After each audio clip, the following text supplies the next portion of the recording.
Magandang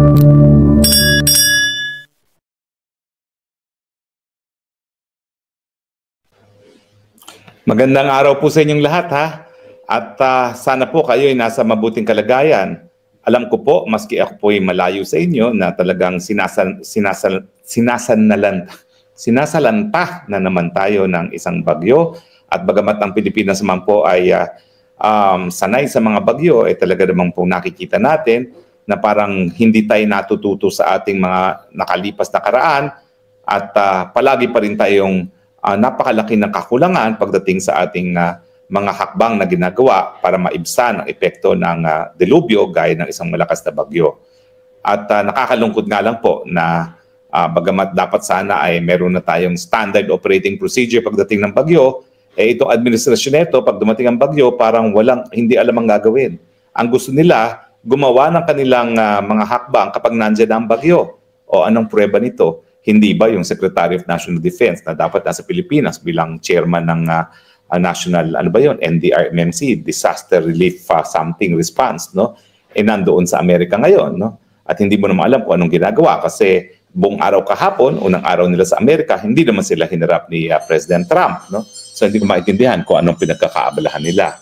Pangalawa ay yung ating Chief of Staff ng Armed Forces of the Philippines, nagpaplano pa na kinakailangan gamitin daw mga EDCA sites para sa humanitarian effort.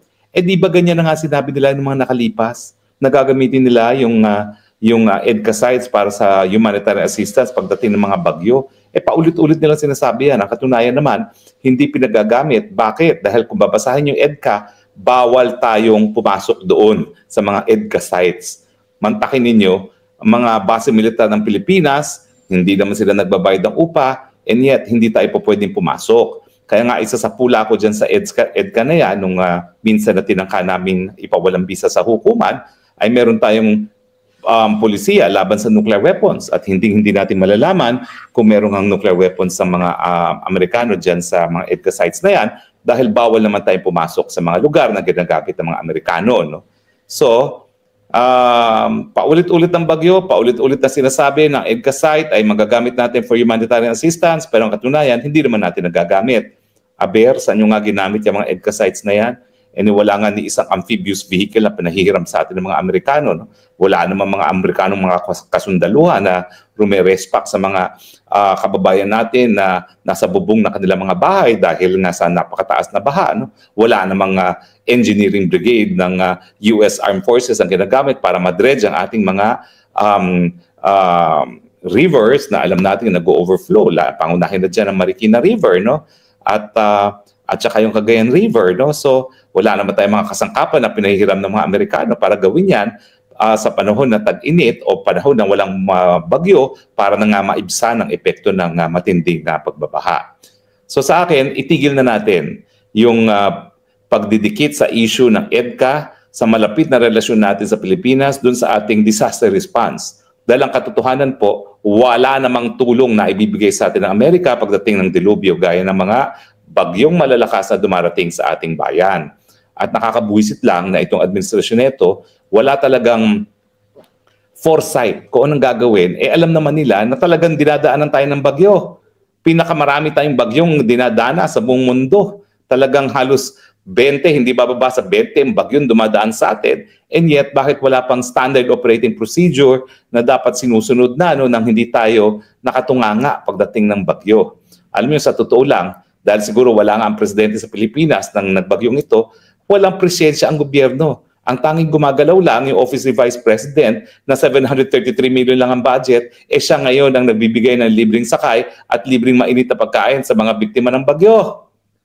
Kung sino pa yung tinanggalan ng budget, yun lang ang merong presensya sa panahon ng delubyo. So ano ba naman yan? Napaka-inutil talaga ng gobyerno ng Pilipinas at talagang dahilan talaga para mga Pilipino talaga magsalita na kayo. Sa tingin ko, hindi tayo makakaantay hanggang 2028 bago magkaroon ng bagong Pangulo. Tayo po'y magsisanti na ng presidente na walang silbi.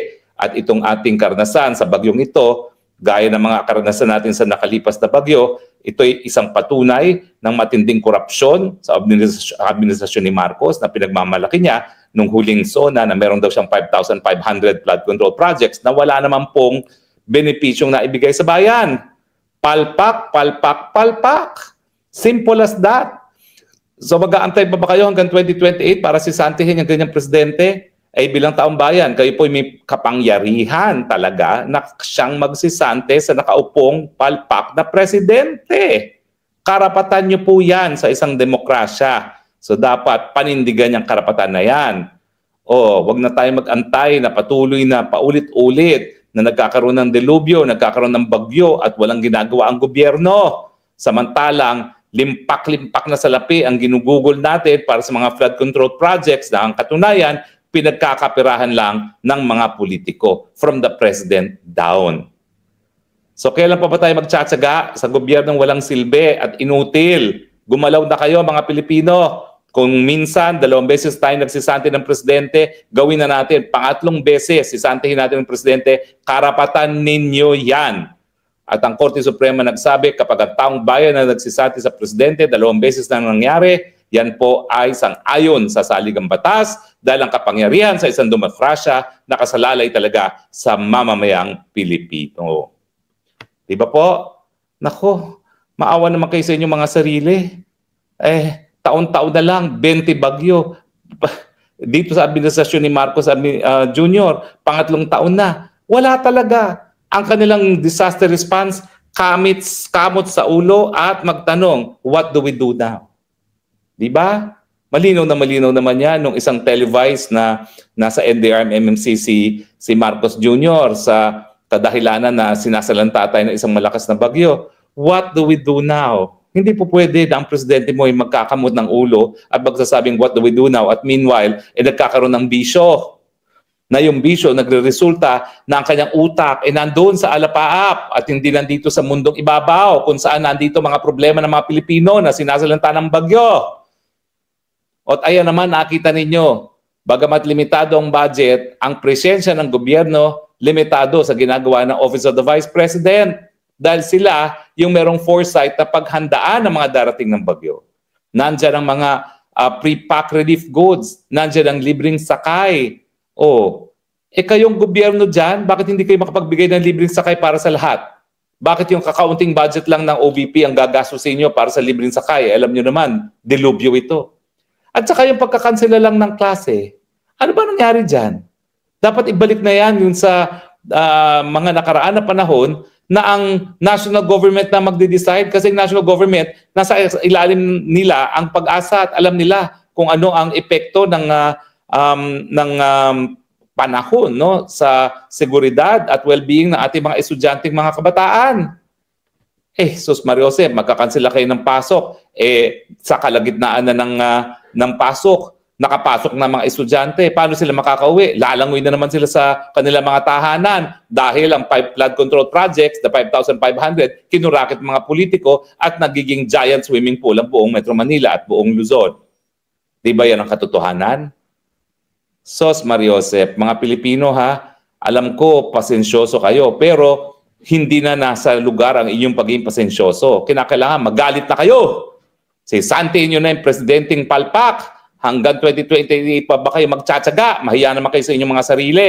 Pinagtatawa na tayo ng buong mundo. Tayo lang ang palaging binabaha na palaging pareho pa rin ang problemang hinaharap at ang dahilan kung bakit pareho ang problema natin, palpak ang gobyerno. At least nung nakalipas na 3 taon.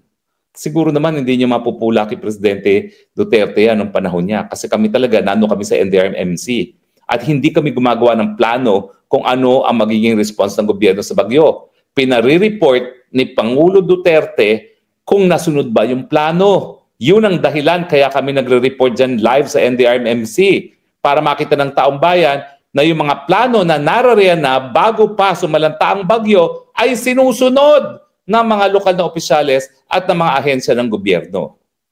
At siyempre, ang pag-uusapan nilang dyan, ano yung mga major projects na dapat gawin dahil alam natin na talagang napakatindi ng danyos na dinudulot ng mga malalakas na bagyo. Kaya dyan papasok yung kapangyarihan ng presidente na mag-realign ng pondo ng bayan from savings para dito sa mga major ticket projects na kinakailangan gawin kapag sinalanta ng bagyo isang lugar. Yan po talaga dapat ang galaw ng isang matinong presidente Pero kung ang presidente mo nga talaga ay may bisyo, nag-a-addict, nagiging addict at talagang palaging high, eh talagang walang mangyayari sa bayan. Anyway, ang Pangulo naman, Marcos Jr., si Gibo Teodoro at saka itong Browner nagsabi na kinakailangan magamit ang mga EDCA bases na ginagamit ng mga Amerika para sa humanitarian assistance tuwing bagyo. Gaya na aking sinabi, hindi po nangyayari yan. Palagi yan drawing, palagi yan salita. Pero dahilan din yan para maging sunod-sunuran si Marcos Jr. sa mga kagustuhan ng mga Amerikano. At kahapon, ang sinabi ko, yung patawag na papunta sa Amerika, hindi po yan imbitasyon. Yan ay summon. Sa ayot gusto mo, pumunta ka rito dahil kung hindi, baka ipalitis namin ang misis mo dahil siya gumagamit ng pinagbabawal na droga sa LA. At dahil ayaw mo mangyari yan, ayaw mo malantad na adik ang misis mo dahil lalabas na adik ka rin, sumunod ka sa gusto namin. Anong gusto nila? Magkaroon ng factory ng armas sa Subic.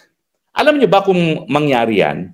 Napakasama na nga nangyari na yung Typhoon missiles na naging dahilan kung bakit kamuntik na talagang mag-imitsa yan ng Third World War dahil doon sa Cuban crisis, yung intermediate missiles, ay nakadeploy na ngayon sa Pilipinas. Nagkaroon po ng tratado ang Amerika at saka ang Russia na hindi na sila gagamit ng intermediate range missiles kasi nga ito yung mga missiles na po pwedeng makarating sa kanilang mga homeland, mga mainlands. At ito yung dahilan, nakamuntik na tayo mag-Third World War. Kaya lang, lumabas sa kasunduang yan ng mga Amerikano, kaya tuloy, gumagamit na ng intermediate range missiles at nagbigay babala ang Russia at ang China na banta talaga sa seguridad ng buong mundo ang paggamit muli ng mga Amerikano sa intermediate range missiles, yung Typhoon missiles. At anong ginawa ni Marcos Jr.? Dahil alam niyang kinakailangan niyang suporta ng Amerikano, maski siya ay super palpak, hayun, pinalagay ang intermediate range missiles sa bansa, yung Typhoon missiles, dahilan ngayon kung bakit nakatutok sa atin ang mga missiles ng Russia at ang China. Kung magkakaputukan, dahil ang paggamit ng intermediate range missiles, eh maglalanding po yan sa mainland Russia at mainland China. Eh ngayon, magpapagawa pa sila, magbubukas pa sila ng isang faktorya ng mga armas dito sa Subic. Alam nyo, hindi ko alam kung anong pamamaraan na gagawin nila yan. Dahil yung pagmamanufacture ng armas, hindi naman papayag ang Amerikano na hindi nila isusupervise. Kapag ikaw ay nagkaroon ng factory ng mga armas, kinakailangan magkaroon ka ng base militar. Papasok na naman yan yung usapin na nasa ng tratado na sang-ayon sa ating saligang batas, eh lahat ng presyensya ng mga base militar sa Pilipinas ay dapat sang-ayon sa tratado na kinikilala ng parehong panig ng bansa sa tratado bilang isang tratado. Dumaan ito sa kanilang mga Kongreso upang magkaroon ng epekto na ordinaryong batas. At ang tanong nga, sagot nga ni Inday Sara kahapon, dapat ang mga hakbang na ginagawa natin pagdating sa panlabas na relasyon at yung desisyon kung tayo magkakaroon ng isang faktorya ng mga armas dito sa Pilipinas ay anong pang nasyonal na interes ng Pilipinas. Bakit? Yung mga gagawin ba mga armas dyan, magagamit ang Pilipinas? Hindi. Amerikano rin ang gagamit. Hindi nga tayo makakapasok sa mga factories na yan. Sabihin na natin merong ilang mai-employo dyan, ano naman ang kapalit niyan? Subic ang gusto nila. Eh alam nyo ba ang Subic ngayon? Puro factories yan na intended for export kasi export processing zone yan. Mantakin ninyo, ilalagay nyo sa peligro yung kumbaga #1 export processing zone ng Pilipinas na Subic. Kasi sa totoo lang po, yan po ngayon ang #1 export processing zone natin. At karamihan ng mga locators dyan ay mga taga-Taiwan. At nandyan din yung napaka-importanting semiconductor industry ng Taiwan na pinangangalagaan ng Amerika kasi yung mga microchips na ina-assemble ng Taiwan, kasama na yung mga factory dito sa Subic, yan ang ginagamit nila sa kanilang mga missiles para gumawa ng armas. Kaya nga gusto nila, dyan na rin sa Pilipinas ang factory ng armas kasi dyan din naman ang gagaling yung mga microchips na ginagawa ng mga Taiwanese companies na kinakailangan nila para sa kanilang mga missiles. And yet, ang tanong, ano naman ang pakialam ng Pilipinas dyan? Anong benepisyo makukuha natin? Bukod dun sa kaunting trabaho na po pwede magkaroon ng ating mga kababayan. Ang mangyayari dyan, nakatutok na ang missiles ng China at ng Russia sa atin dahil nga doon sa EDCA sites, tututukan na naman nila pati ang Subic. Kung dati-rate, ang mapapasabog lamang ay mga base militar na malayo sa Subic, ngayon, pati Subic matatarget. At napakadaming trabaho at buhay ng mga kapwa Pilipino ang pwedeng mawala kapag tinarget ang Subic. Dahil yan na nga ang pinakamalaki nating export processing zone. at sandamukal ng mga Pilipino ngayon na nagtatrabaho dyan sa mga iba't ibang negosyo na dahilan kung bakit pinagmamalaki natin ngayon ang Subic. Huwag natin kalimutan ha, na pumutok ang bulkan, ura-urada, lumayas ang mga Amerikano, iniwan tayo. At mabuti na lang, tayo'y mabilis sa bumangon matapos tayo matumba sa putik, literally matumba sa lahar, at ginawa nating powerhouse export processing zone ang Subic. Ngayon, pati yan, isusugal natin. Anong kapalit? Para wag maiskandalo si Liza Marcos sa Amerika dahil doon sa pagkamatay ni Tantoco, yan bang kapalit? Wala na akong nakikita ibang kapalit. Para sa suporta sa isang administrasyon na bangag, na palagi na lang high at hindi alam kung paano magbigay solusyon sa problema ng kagutuman, sa problema ng patuloy na pagtaas ng presyo ng bilihin, at sa kakulangan ng trabaho at mababang sweldo? Anong manghihita natin para kalabanin natin ang bansang China na pinagkukunan ng pinakamalaking kapital at pinakamalaking numero ng turista ng ating mga karatig bansa? Ang Thailand, 35 million tourists. 6 million galing sa mainland China. Ang Pilipinas, wala pang 5 million. Ang total na numero ng turista. And yet, mas maganda ang Pilipinas. Bakit sila nagpupunta sa Thailand instead sa Pilipinas? Kasi sinasabi nila, hindi ligtas ang buhay ng mga Chino rito dahil ang mga Chino tinatratong kalaban ng Marcos administration. Totoo naman yan. Dahilan kung bakit nagkaroon ng travel advisory ngayon ng bansang China. So yung konting Chinong nagpupunta sa Pilipinas, hindi na rin pupunta dahil alam nilang katotohanan. Tinatrato silang mga espiya ng Pilipinas. Dahil sabi ni Gibo Teodoro, lahat ng Chino, espiya yan ng China. Mantakin nyo yan. Bakit tatapak sa Pilipinas ang turistang China na ngayon ay pinakamayaman sa buong daigdig? Tinatrato sila na espiya ng bansang China at kaaway. Personal na seguridad ang pinangangalagaan nila. Bakit sila pupunta sa Pilipinas? At kung ang mga turista hindi pupunta sa Pilipinas, bakit mamumuhunan dito ang mga Chino? Lalong wala silang dahilan. Kasi nga, tinatrato silang kaaway ng administrasyon ni Marcos Jr. Anong resulta? Naunahan na tayo ng Vietnam pagdating sa ekonomiya. At pagdating sa turismo, naunahan na tayo ng Cambodia. Hindi na ba tayo nahihiya? Ang tanga-tanga na ba natin at hindi natin nakikita ang importansya ng bagong yaman na China na pinakamalaking populasyon at ngayon ay pangalawang pinakamalaking ekonomiya sa buong daigdig? Asa na tayo ng asa sa mga Amerika. Totoo, ang Amerika ang ating #1 export market. Pero po pwede tayong kumuha ng kapalit na merkado gaya ng China. Pero pagdating naman sa mga inaangkat na produkto, nako, ang pinaka-importante nating pinag-aangkatan, ang bansang China, otherwise wala tayong mga mabibili sa mga grocery at tindahan sa Pilipinas kung wala ang made in China. Yan ang katotohanan. Pero lahat tayo nakatingala kay Uncle Sam na hanggang ngayon, hindi natin inaalala yung kasaysayan. Ang kasaysayan, kaya tayo sinakop at binili ng Amerika kasi kinakailangan nila ng una, access sa China by way of real estate. At sinabi talaga ni Trump nung siya umaten ng ASEAN, the best real estate investment America made was the Philippines. Kasi nga, stone's throw away from China. Pero ang gusto nila ngayon ay yung ating merkado rin. At anong ginawa ng Marcos Jr. sa pamamagitan ng kanyang trade secretary? Binuksan ang ating merkado para sa soya beans, para sa manok, at para sa dairy products galing sa Amerika. Kasi yan talaga ang mga ine-export ng Amerika. Ano mangyayari ngayon sa ating mga magsasaka? Yung mga poultry owners natin, yung mga magbabaka natin. Ano mangyayari dyan? Hindi na bali yung soybeans kasi hindi naman natin talaga tinatanim yan. No? At saka yung trigo, hindi naman natin talaga tinatanim yan. Siguro, sige, okay lang yan dahil kinakailangan natin ng tinapay at kinakailangan natin ng taho. Ang soybeans naman, taho po yan eh. Pero paano naman yung ating mga nag-aalaga ng manok? Ibinaba natin to 3% ang taripa ng leg chicken quarters. Paano na yung mga poultry owners natin? Hindi na makakalaban. Napakamahal ng farm price ng mga manok sa Pilipinas. Mawawalan ng trabaho ang mga nag-aalaga ng manok. At naku, pagdating po sa ating agrikultura, hindi ko alam kung ilang porsyento ang ating manukan, malaki po yan. Maraming mawawalan ng trabaho. And yet, sunod-sunuran na naman tayo sa Amerika. Isa pa, abay binuksak natin ang pangangalap ng tanging yaman sa West Philippine Sea. Pero ayaw natin mga Chinong mangalap. Bakit? Dahil sabi ng Korte Suprema doon sa kaso ng Akbayan na hindi po pwede ang mga dayuhan mangalap ng tanging yaman, kaya yung Joint Seismic Exploration Agreement na pinasok ni GMA sa bansang China ay dineklarang labag sa saligang batas. Pero bakit ngayon binubuksan natin ang pangangalap ng langis sa West Philippine Sea sa mga Amerikanong kumpanya? Kapag sinabi ng Supreme Court na bawal ang Amerikano mangalap ng tanging yaman sa West Philippine Sea, hindi lang yan, bawal ang Chino. Bawal din ang Amerika. Hindi po pwedeng gumawa ng hakbang ang Amerika na palibasa kinakailangan niyang suporta ng Amerika para manatili sa pwesto dahil wala siyang silbi, papayagan natin kapalit na mangalap ang mga Amerikano ng langis sa ating tanging yaman sa West Philippine Sea. Nakita niyo ba yon? Kabalbalan yan.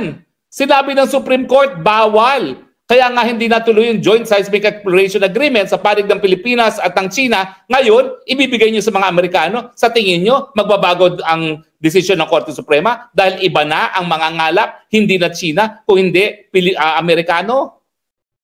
Di ba kung susunod ka dyan sa desisyon na yan, kasi nga tanging Pilipino lamang ang may karapatan mangalap ng tanging yaman sa ating bayan. Ang sinasabi ko nga, mali ang desisyon na yan. Kasi ang EEZ naman ng West Philippine Sea, hindi po yan teritoryo. Yan ay exclusive economic rights lamang. And yet, ayaw nating ibigay sa mga Chino, pero ibibigay sa mga Amerikano. Siguro gagamitin nila yung argumento ko, walang nalalabag sa saligang batas kasi EEZ lang to, so pwedeng Amerikano. Pero bakit nga? Nasa naman ang Equal Protection Clause. Bakit pwedeng Amerikano, hindi pwedeng Chino? Ano ba sa tingin nyo? Tingin nyo ba, mamumuhunan dito ang mga Amerikano? Hindi po. Bakit?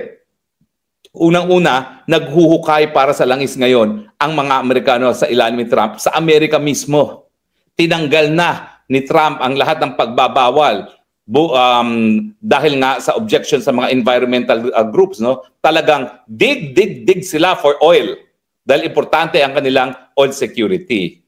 Pangalawa, sa tingin nyo, sa layo ng Pilipinas, they will bother. Alam naman nilang napakadami nilang gas reserves. Siguro, ang tanging mabuti na lang na nangyari dito sa pagsisipsip nila sa Amerikano, nagsabi sila na bibili sila ng mas maraming LNG, liquefied natural gas.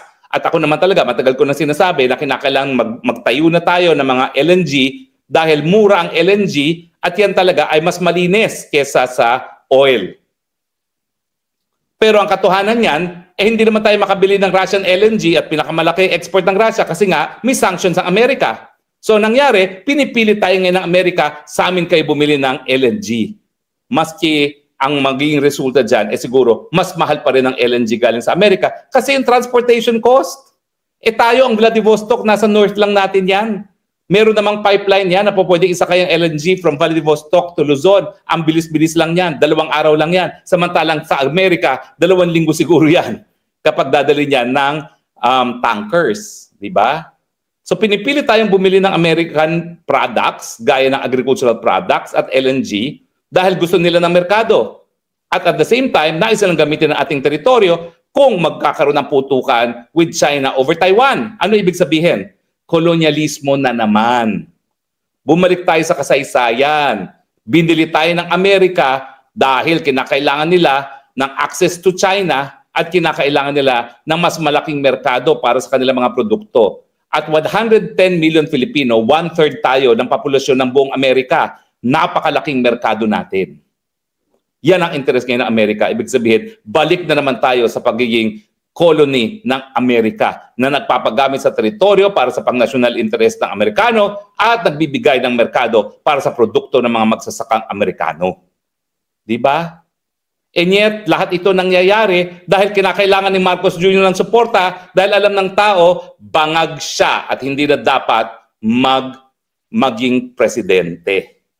At alam naman natin, talagang patuloy na maghihimasok ang Amerikano sa ating mga gobyerno rito dahil tayo ay kaisa-isang colony ng Amerika. At hindi papayag ang Amerika na mawala tayo sa kanyang sphere of influence. Kaya Pilipino, gumising na kayo!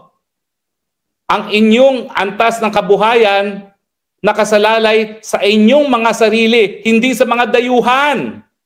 Ang mga dayuhan, susuporta yan sa mga walang silbing mga presidente dahil yung presidenteng yon itataguyod ang kanilang pangnasyonal na interes, access to our territory para girahin ang mga wala naman tayong problemang mga bansa gaya ng China at merkado natin at nangyayari na nga ngayon. Bagamat dinideny ng DTI. Pero ano ngayon ang pinag-uusapan nila sa Amerika? Sige, bebenta namin ang aming bansa, ang aming soberenya, ang aming tanging yaman, kapalit ng inyong suporta para wag sipain sa pwesto ang Marcos Jr. gaya ng nangyari sa kanyang ama na sinuka ng taong bayan. Yan ang katotohanan. At pinagsasamantalahan ngayon ng mga Amerika yung pagkakadawit ni Lisa Marcos doon sa pagkamatay ni Tantoco para sabihin, pag hindi ka sumunod, tsugi ka sa pwesto. Ako ang pinagdadasal ka na lang. Sana umiral naman ang pagkakaibigan ni Trump at ni Tatay Digong.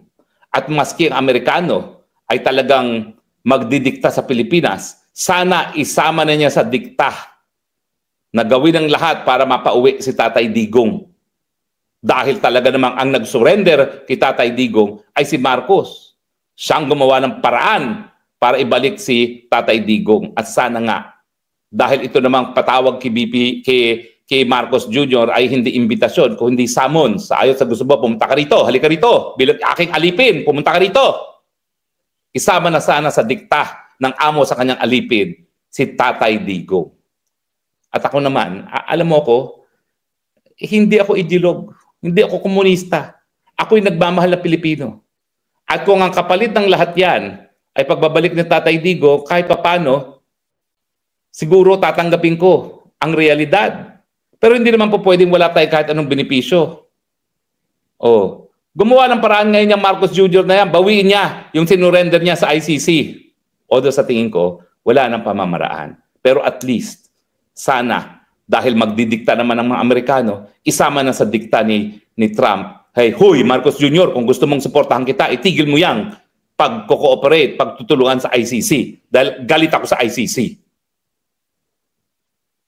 Siguro, mas magiging katanggap-tanggap pa ang mga dikta ng Amerika sa akin kung at least magsasalita ng ganyan si Trump. Sana nga po.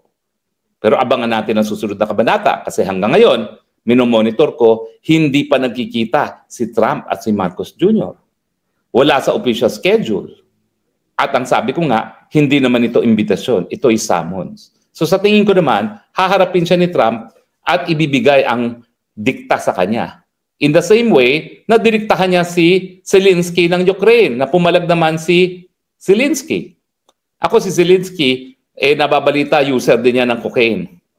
Pero kahit papano, hinangaan ko siya nung talaga siya ay nagsabing, hindi palibasa ikaw ang pinakamalakas na bansa, susundin kita kaagad, no?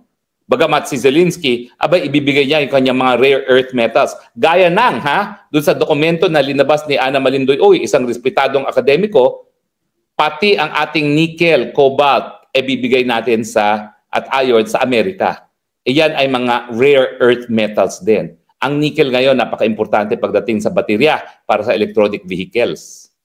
At alam natin na isa tayo sa pinakamalaking bansa na nag-export niyan at kabahagi sa binibigay natin sa Amerika ngayon, unlimited supply of our nickel. Sino maapektuhan? China at Japan kasi sila yung pinakamalaking inaangkat sa atin na pinagkapirahan ni Gibutidoro dahil yung kanyang kumpanya, ang Sagittarius, ay isa sa pinakamalaking nag-export ng nickel sa bansang China.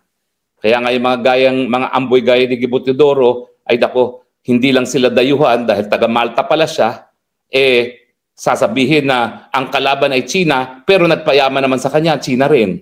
Di ba? Walang utang na loob. Kung sino nagpayaman sa kanya, tinarato pa niya ngayong kalaban. Ano ba yan? Hello? Anyway, tumataas na po ang BP ko. Titigil na ako. At mas mahaba na itong ating live ngayon compared sa karaniwan nating live. Pero ang leksyon, Pilipinas, gumising na kayo. Kung ang inyong presidente hindi man lang maibsan ang pagdurusa ng taong bayan sa epekto ng bagyo na paulit-ulit naman dumadaan sa ating bayan, inutil yan. Sibakin sa pwesto. Karapatan ninyo yan.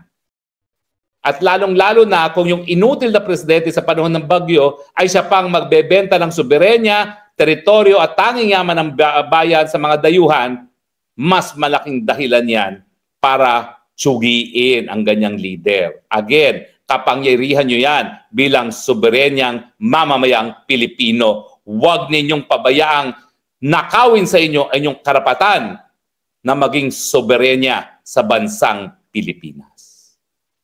Okay po? Maraming salamat po sa inyong pagtuloy na pagtangkilik at pasensya na. Emotional tayo dahil alam kong napakahirap ng buhay tuwing tag-ulan. At dapat naman, kahit papano, may maramdaman tayong tulong galing sa gobyerno na ngayon po, wala talaga tayong nararamdaman. Maraming salamat po sa inyong patuloy na pagtangkilik at sa muli nating pagsasama at pagkikita. Ito po yung Spokes ng Bayan nagsasabi, I love you, Philippines. You're the only country that I have. You're the only country that I love. God bless the Philippines. Bye!